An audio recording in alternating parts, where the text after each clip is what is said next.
Oh là là, que j'ai choqué des gens avec ma planche à découper en métal. Honnêtement, je faisais juste montrer une recette. J'aurais jamais pensé que ça aurait suscité autant d'indignation. Hey, j'aime ça quand on se dit les vraies affaires. Fait qu'aujourd'hui, on en parle. Là, faut pas t'oublier que je suis une consommatrice, juste comme toi. Donc là, j'entendais de plus en plus dans les réseaux sociaux parler des microplastiques qui sont dégagés par nos planches à découper en plastique.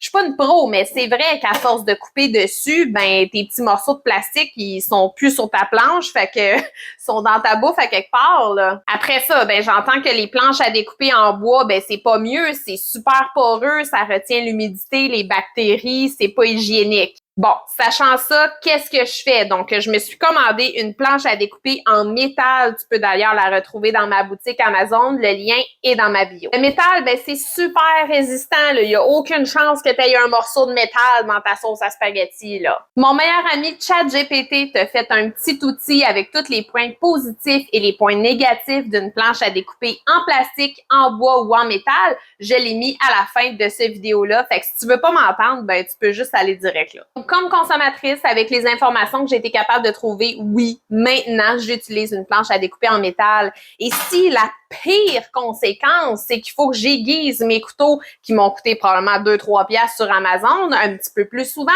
ça me dérange pas. J'aime bien mieux devoir aiguiser mes couteaux plus souvent que d'avoir des microplastiques dans ma nourriture. Là, c'est sûr que toi, si tu as des couteaux japonais à 800 pièces, je comprends que tu veux pas utiliser cette planche-là, là. Hey, gentil rappel que nous sommes dans un pays libre, donc c'est pas parce que moi, j'ai passé à la planche à découper en métal que toi, t'es obligé. Personnellement, tu vas le voir dans plusieurs de mes vidéos, quand j'utilise ma planche, j'aime bien me mettre une guenille mouillée en dessous.